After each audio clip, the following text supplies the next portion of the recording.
Bueno, no sé si ven bien mi pantalla.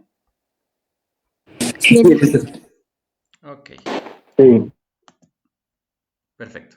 Bueno, ¿qué tal? Buenas tardes, compañeros. Doctora, buenas tardes. En este día vamos a tratar los temas de la hipótesis de investigación y tuberculosis en adultos, acerca del manual que la doctora nos envió.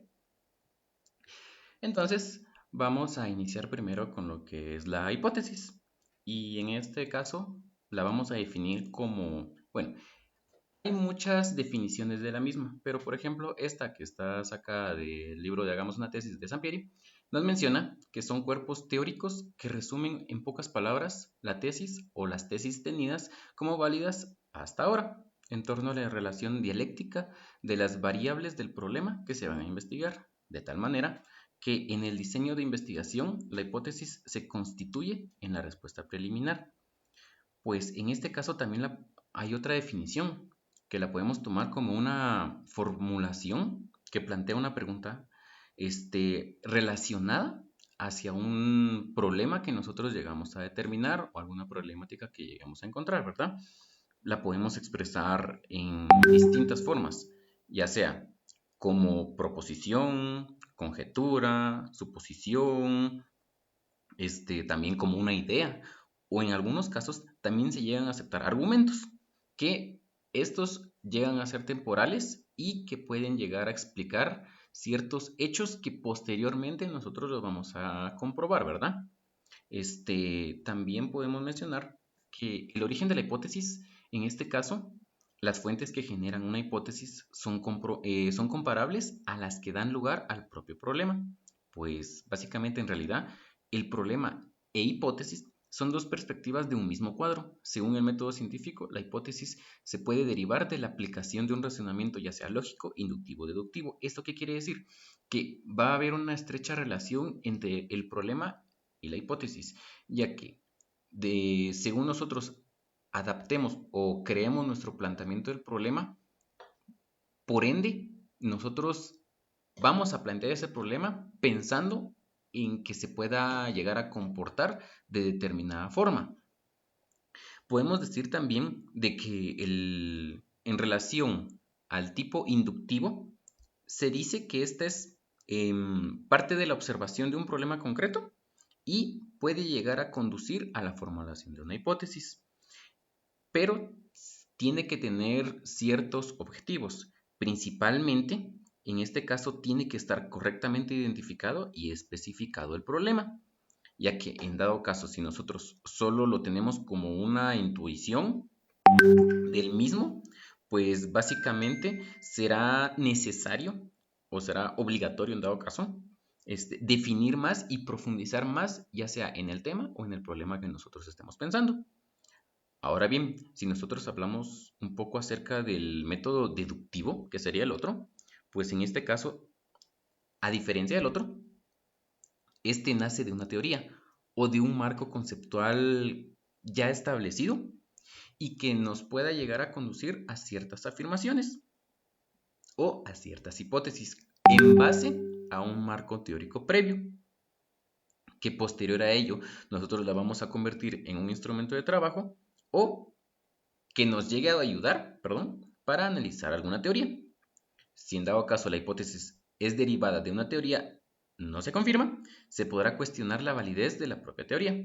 Pero también tendremos que tener en cuenta que hay que llegar a considerar las limitaciones o inclusive la validez del diseño de estudio o el trabajo que nosotros estemos realizando en cuanto a la problemática que estamos estudiando.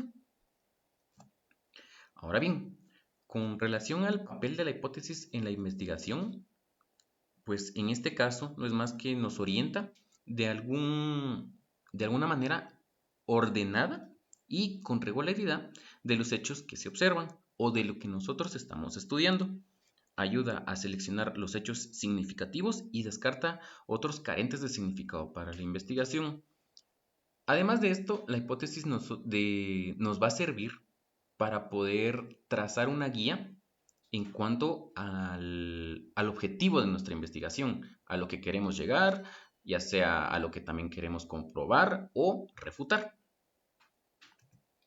¿De qué se va a componer una hipótesis? Pues principalmente está compuesta de dos cosas.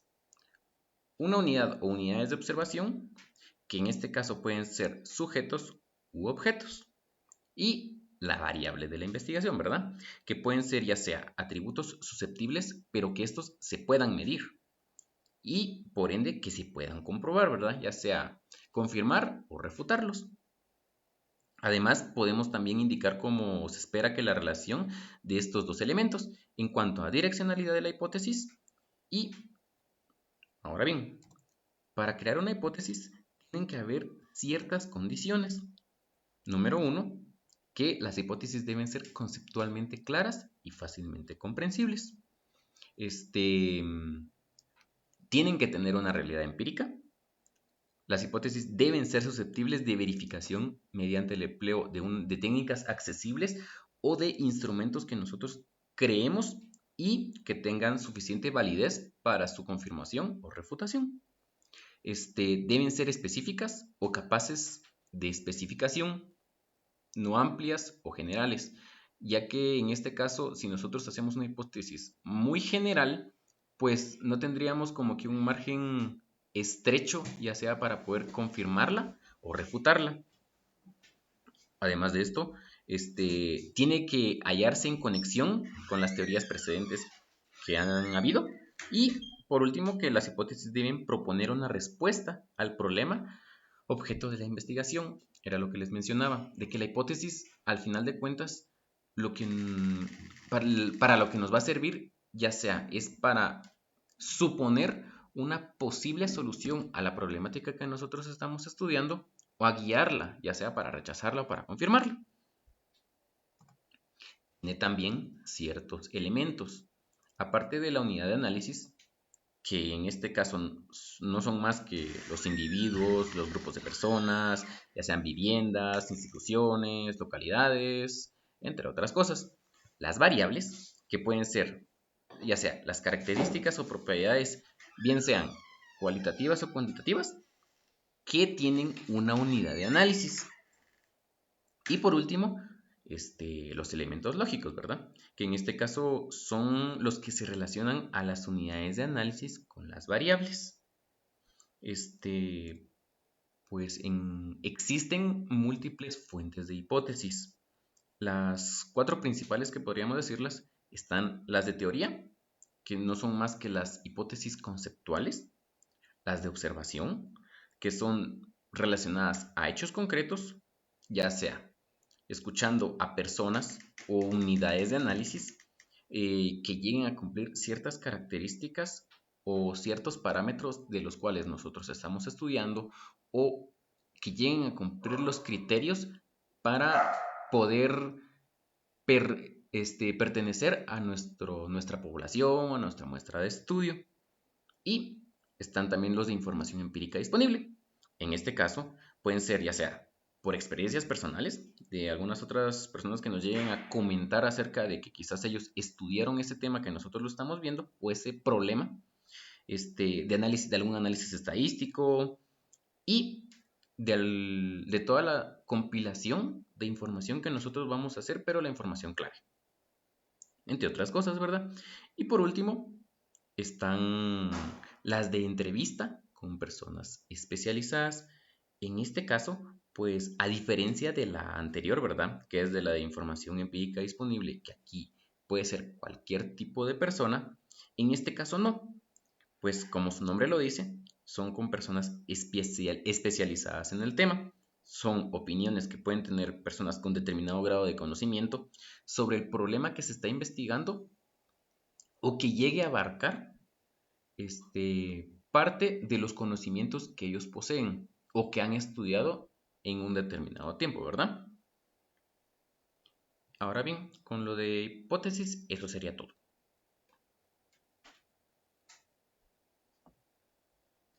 Con tuberculosis. No sé si se puede poner pantalla completa, Eliezer. Sí. Así.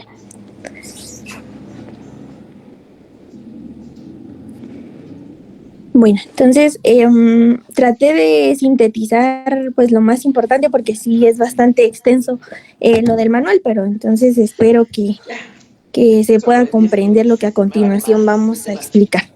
El siguiente, por favor.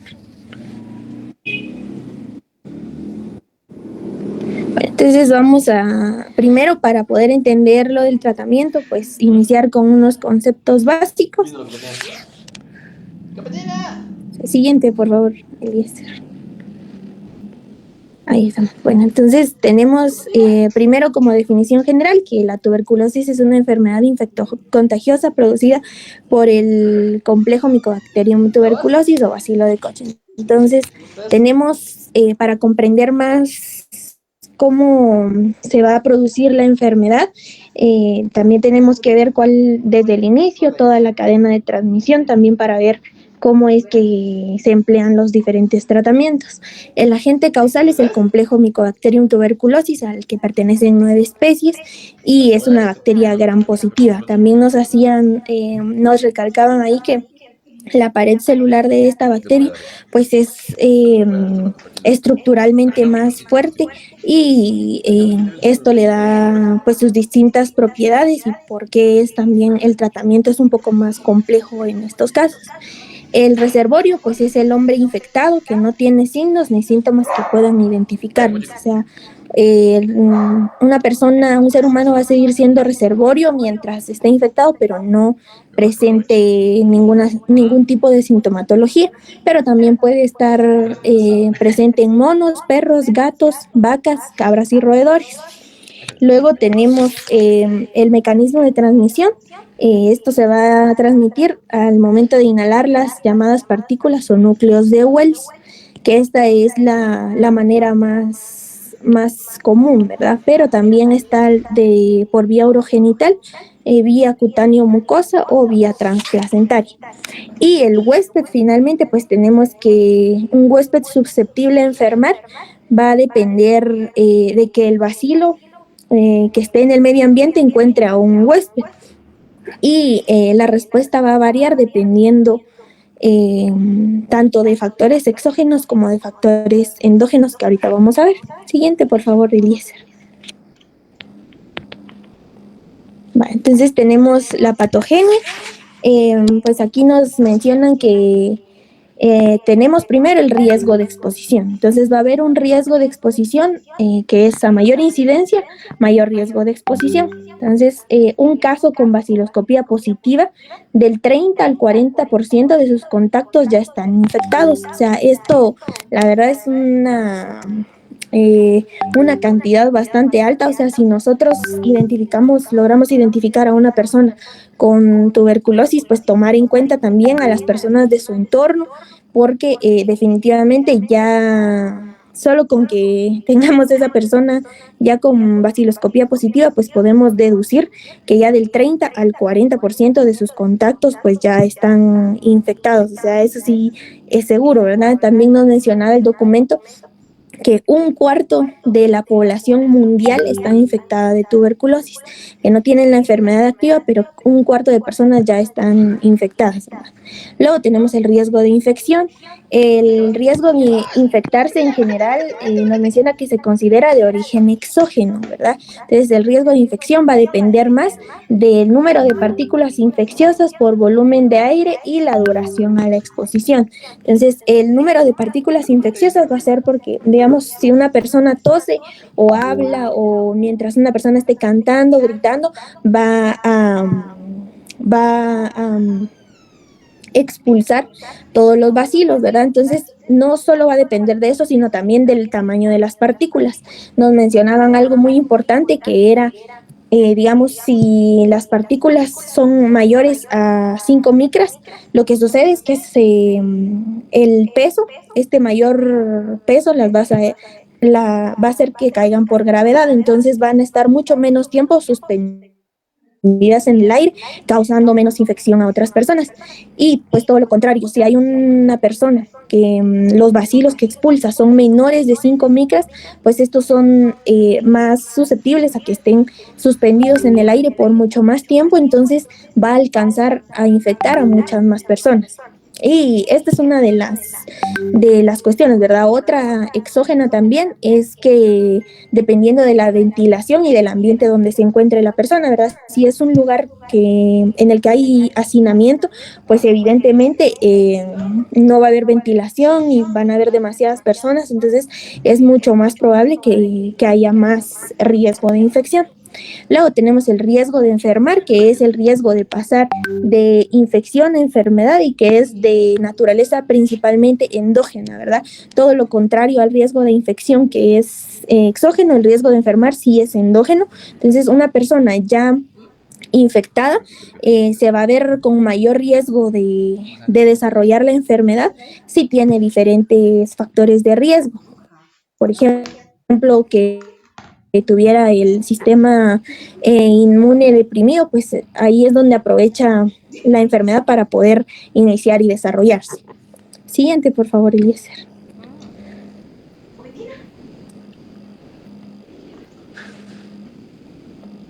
Entonces tenemos primero la infección tuberculosa latente. En esta infección, pues primero, ¿cómo va a ser el mecanismo de contagio? Aquí brevemente nada más para recordar, está la corriente, mediante la corriente aérea, pues ingresan los bacilos hacia nuestra vía respiratoria, llegan finalmente a los alvéolos, en donde son fagocitadas por los macrófagos.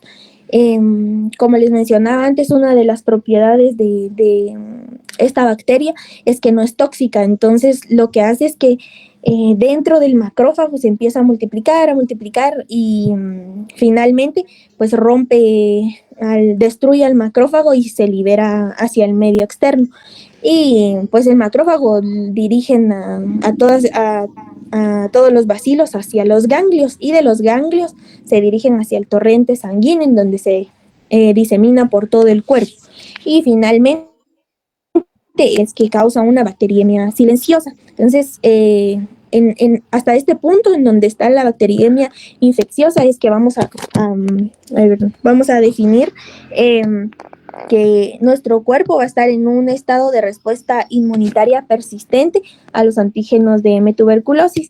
Y lo más importante, ¿verdad?, es que aquí no se va a acompañar de manifestaciones clínicas, ¿verdad? Entonces, por eso es que únicamente se llama infección y no enfermedad, porque sí existe bacteriemia, pero no presenta ningún tipo de sintomatología o signo. Y tenemos como dato que el riesgo de activación de la tuberculosis en personas con infección tuberculosa latente a lo largo del 5 al 10%, es decir, que aunque una persona esté infectada, pues no es seguro que vaya a desarrollar la enfermedad, ¿verdad? Únicamente del 5 al 10% de probabilidad hay de que sí se pueda producir a lo largo de su vida después de la infección. Siguiente, por favor. Bueno, entonces tenemos el diagnóstico de la infección tuberculosa latente. ¿Cómo vamos ya que esta pues no, como sabemos, no tiene ningún síntoma y ningún signo, pues entonces no es como que podamos identificar alguna clínica en un paciente que nos permita a nosotros pues decidir si es que le vamos a realizar algún tipo de prueba o no, ¿verdad? Entonces aquí nos vamos a basar más en los antecedentes de las personas. Como pueden ver acá los que les coloqué, primero hay que identificar a las poblaciones a investigar, ¿verdad? Primero tenemos al grupo que es las personas con VIH. De aquí tenemos a adolescentes y adultos con VIH, a niños y niñas menores de 12 meses con VIH que son contactos de una persona con tuberculosis. También a niñas y niños mayores de 12 meses con VIH si viven en lugares con alta incidencia de tuberculosis, sin importar si tienen algún contacto conocido con tuberculosis. También todas las niñas y niños con VIH que han completado con éxito el tratamiento.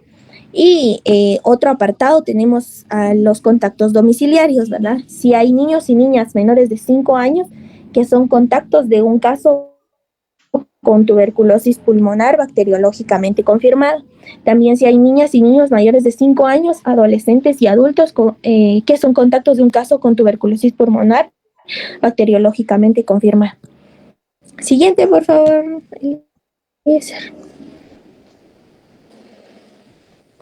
Bueno, entonces tenemos otras poblaciones en riesgo, que en este caso serían personas bajo tratamiento con antifactor de necrosis tumoral o medicamentos inmunosupresores que estén recibiendo diálisis o preparándose para un trasplante hematológico de órganos o que padecen silicosis, ¿verdad? También trabajadores de salud, prisioneros, inmigrantes de países con alta carga de tuberculosis y personas sin hogar y personas que usan drogas. Y también tenemos aquí a un grupo de exclusión, ¿verdad? Que quizás en algún momento nosotros podríamos llegar a sospechar, pero que en realidad en ellos no es necesario realizar este tamizaje, que es en las personas diabéticas, personas con abuso de alcohol, fumadores y con desnutrición, a menos que también pertenezcan a otros grupos de riesgo. Por ejemplo, una persona diabética pero que tenga VIH, entonces ahí sí entraría dentro de los criterios para poder realizar el tamizaje. De lo contrario, pues si solo es diabética o es algún alcohólico, fumador, entonces solo al tener estas patologías no es un indicador para que realicemos este tamizaje, ¿no? Siguiente, por favor, Elías.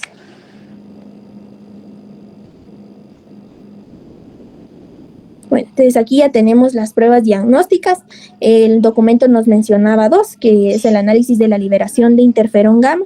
Este va a medir la respuesta in vitro a antígenos específicos de M-tuberculosis y no es afectado por el antecedente de vacunación con BCG, ¿no? Pero si tenemos un resultado negativo, este no nos va a indicar, o sea, que no hay infección por tuberculosis, ¿verdad? O sea, no nos la descarta por completo. Y luego tenemos el otro examen, que es el más conocido, es la reacción a la tuberculina o prueba cutánea de la tuberculina, ¿verdad? Este método se realiza por el método de Mantoux, que es utilizando 5 unidades de tuberculina del derivado proteico purificado. Entonces, el procedimiento que se realiza aquí es que se coloca este derivado proteico purificado en la cara anterior del antebrazo y hay que esperar por lo menos entre 48 a 72 horas para volver a citar a nuestro paciente y entonces ya evaluamos, ¿verdad? Vamos a tener dos maneras de decir que el resultado es positivo. Primero es si la induración, ¿verdad? De donde nosotros colocamos las 5 unidades de tuberculina, entonces si la induración es mayor a 5 milímetros, en personas que tienen VIH, en personas inmunodeprimidas o que tengan desnutrición severa, que nosotros podamos pues evidenciar clínicamente si hay marasmo o kwashiorkor, pues entonces es positiva, ¿verdad? Si es mayor a 5 milímetros en este grupo de personas. Ahora, en el resto de personas va a ser positiva solo si es mayor a 10 milímetros. Siguiente, por favor, Elías.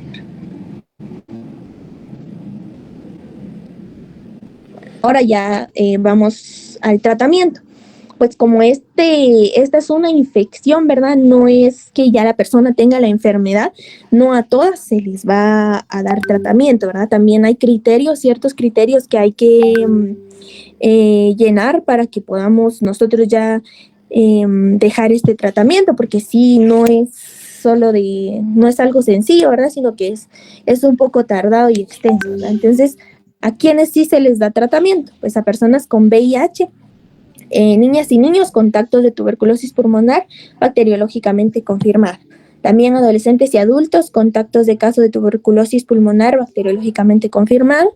A personas con enfermedades autoinmunes bajo tratamiento con antifactor de necrosis tumoral y medicamentos inmunosupresores. También en personas con enfermedad renal crónica bajo tratamiento con inmunosupresores, pacientes en diálisis y pacientes con planes de trasplante renal, y en personas con enfermedades hepáticas bajo tratamiento con medicamentos inmunosupresores, personas privadas de libertad y trabajadores de la salud. Siguiente, por favor. Entonces ya tenemos qué esquemas vamos a utilizar. Tenemos que son 3 esquemas los que nos presentan en el documento, ¿verdad? El primero es de 6 o 9 meses con isoniazida diaria.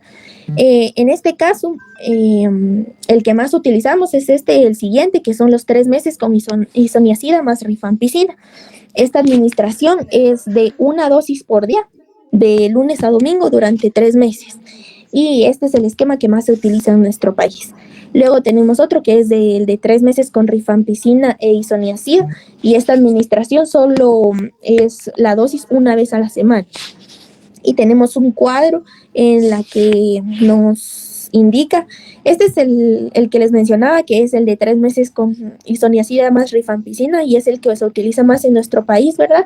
Entonces, aquí lo vamos a calcular, como es en adultos, pues utilizamos esta tabla que es en base al peso de un rango de kilogramos de peso del paciente, y ya vienen las tabletas, entonces lo único que va a cambiar es el número de las tabletas. Entonces, de la tableta que trae 150 miligramos de rifampicina más 75 de isoniazida, le vamos a dar 2 tabletas a las personas que pesen entre 30 y 39 kilogramos, 3 tabletas a las que pesen entre 40 y 54 kilogramos, y 4 tabletas a las que pesen más de 55 kilogramos. Siguiente, por favor. Bueno, y siguiente. Entonces, ahora sí vamos a hablar de la enfermedad por tuberculosis, ¿verdad? Entonces, ya de una persona que ya presente síntomas y signos. Entonces, primero, ¿cómo vamos a diagnosticar, cómo vamos a identificar a estas personas para poder realizarles las diferentes pruebas? Primero, sospechar de personas con síntomas respiratorios, especialmente si han tenido tos persistente por más de 15 días con expectoración productiva, que puede ser a veces sanguinolenta o disneas en las formas avanzadas. Y también síntomas sistémicos en específico y compromiso del estado general, fatiga, pérdida de peso, pérdida del apetito, sudoración nocturna, dificultad para respirar y dolor torácico. Entonces, nos mencionaban también una definición muy importante, que es la de un sintomático respiratorio. Entonces, vamos a decir que una persona es sintomática respiratoria cuando esta tenga mayor a 10 años y que tenga tos y expectativa.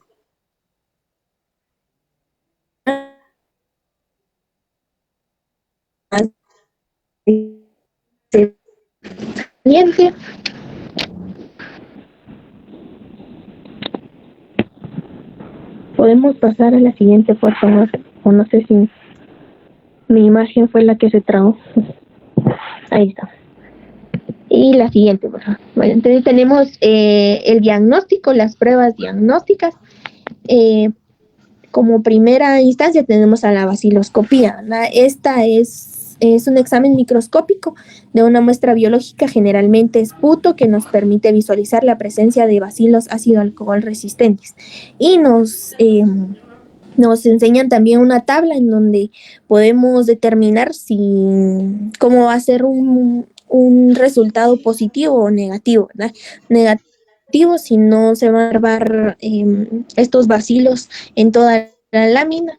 Positivo ya va a ser a partir de 1 a 9 bacilos, y dependiendo de la cantidad, pues va a ser 1, 2 o 3 cruces. Siguiente, por favor.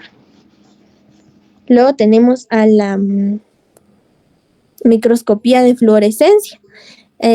Aquí este método pues es un poco más sensible que la baciloscopía, y tiene la ventaja de que al observar estas láminas pues dura menos tiempo. Siguiente, por favor.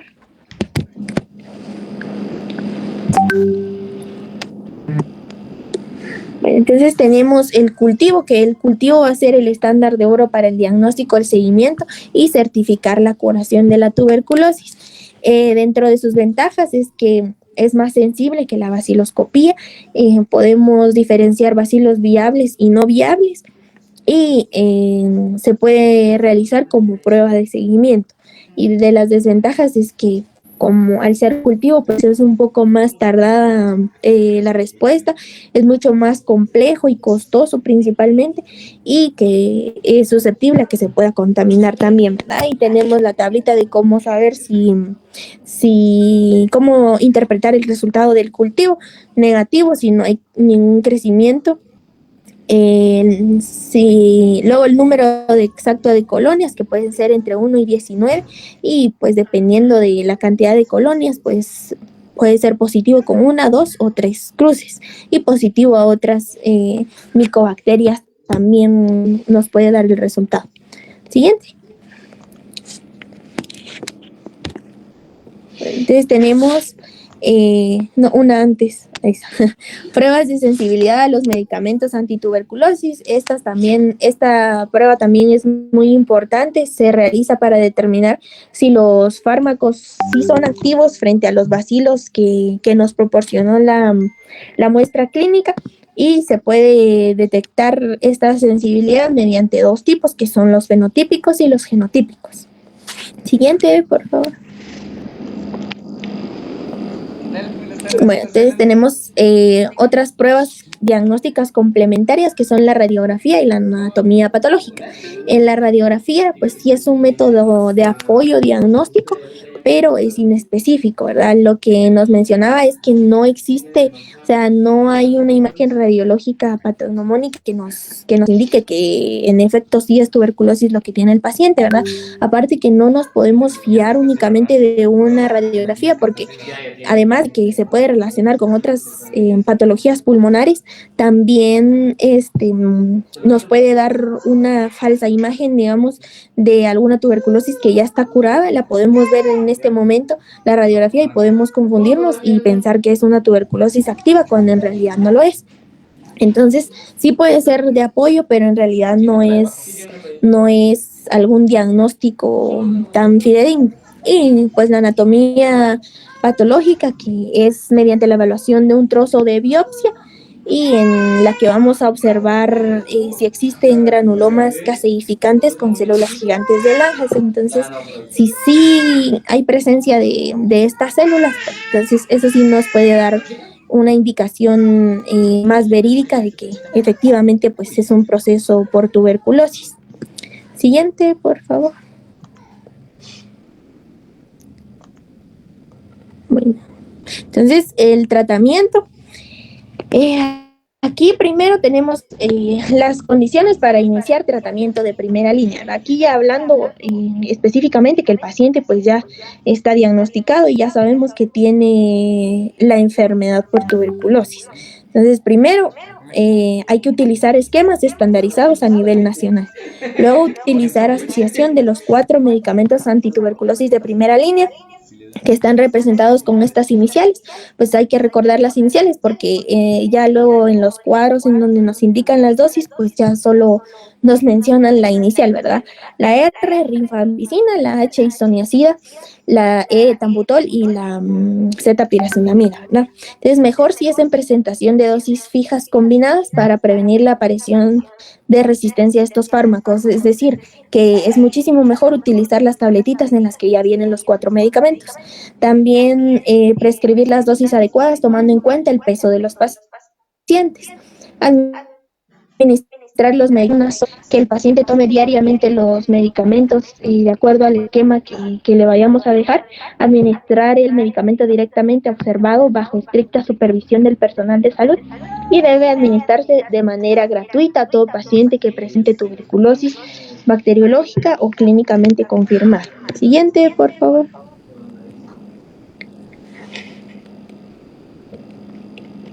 Bueno, entonces el esquema de tratamiento de primera línea va a estar indicado en pacientes nuevos o previamente tratados con sospecha o confirmación de tuberculosis sensible. Entonces, nuestro tratamiento va a consistir de 2 fases. La primera es la fase intensiva inicial, que dura 2 meses y consta de 50 dosis. Pues aquí, según las iniciales, podemos observar que utilizamos los 4 medicamentos. Entonces, en esta fase vamos a como que a barrer con toda la enfermedad, ¿verdad? Porque va a haber una reducción rápida del número de bacilos, y se va a administrar de lunes a sábado únicamente, pues 6 días a la semana por 2 meses. Y si el paciente faltó algunos días, pues esas dosis hay que completarlas antes de pasar a la siguiente fase. Y la siguiente fase, pues es la fase de continuación. Esta consta de 4 meses, son 105 dosis en total, y aquí únicamente utilizamos rifampicina e isoniazida. Entonces, estos 2 medicamentos se administran igual de lunes a sábado nada más por 4 meses. Pero aquí tenemos dos variantes, ¿verdad? Primero, si es tuberculosis meningea, entonces ya no va a ser de 4 meses, sino de 7 a 10 meses. Y si es tuberculosis osteoarticular, la vamos a recibir por 7 meses. Entonces, solo de esta manera aseguramos que sí se vaya a curar el paciente. Siguiente, por favor. Bueno, entonces aquí ya está el esquema de tratamiento en adultos con dosis combinadas. Y la fase de tratamiento eh, es como les mencionaba, la intensiva de 2 meses y la de continuación de 4 meses. Entonces el medicamento y la presentación, pues las tabletas vienen en presentación de rifampicina 150 miligramos, isoniazida 75, piracinamida de 400 miligramos y etambutol de 75. Entonces de estas tabletas, igual lo vamos a hacer en base al peso. Si la persona pesa entre 30 y 39 kilogramos, le damos 2 comprimidos en cada dosis. Si pesa de 40 a 54, 3 comprimidos en cada dosis, y mayor a 55, 4 comprimidos en cada dosis. Y como mencionaba anteriormente, pues las dosis son de lunes a sábado.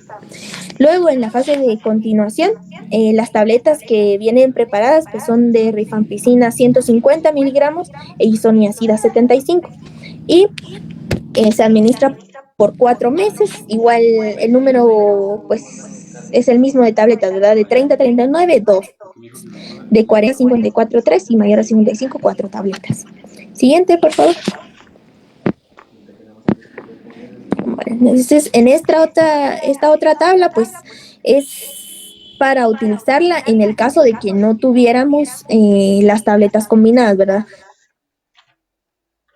De ser así, ya nos tocaría administrarle al paciente pues los 4 medicamentos por separado, y ya nos toca calcularle dependiendo de cuánto pesa el paciente, ¿verdad? Esto es un poquito más complicado, ¿verdad? Porque recordemos que al no ser tabletas individuales, pues el paciente puede equivocarse o puede fallar en algunas ocasiones, dependiendo pues de la habilidad que tenga el paciente también para recordar cuáles son todas sus dosis y que las cumpla. Entonces es un poquito más difícil llevar el seguimiento así, porque es un poco más extenso el número de medicamentos que tiene que tomar el paciente.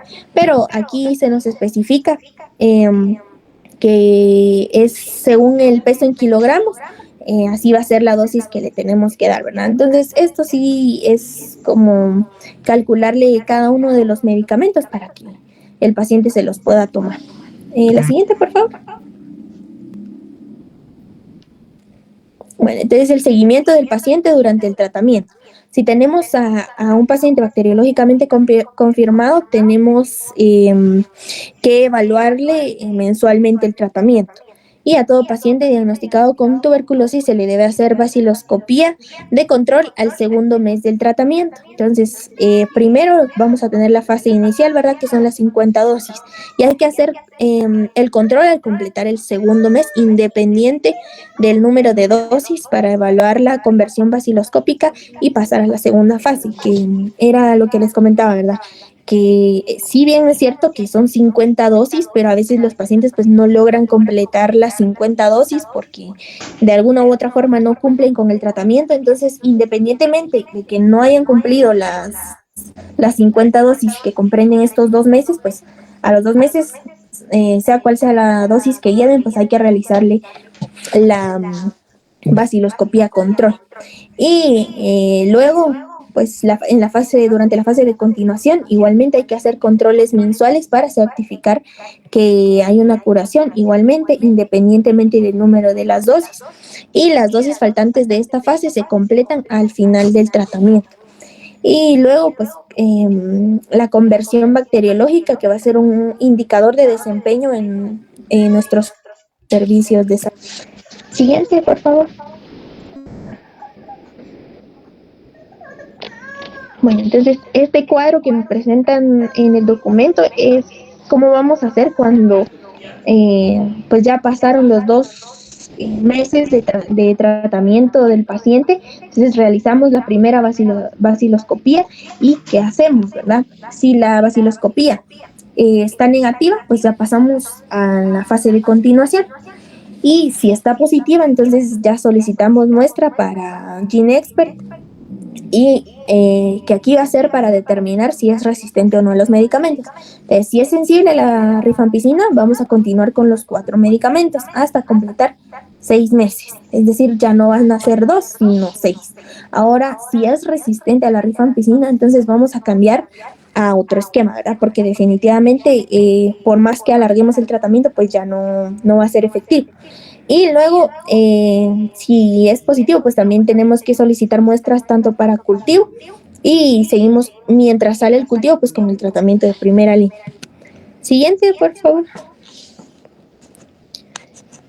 Entonces tenemos estas definiciones ya para ir finalizando, pues cómo vamos a identificar que los resultados de nuestro tratamiento. Primero, un paciente curado va a ser aquel paciente con tuberculosis pulmonar con bacteriología confirmada al inicio del tratamiento y que tiene baciloscopía o cultivo negativo en el último mes de tratamiento y al menos en una ocasión anterior.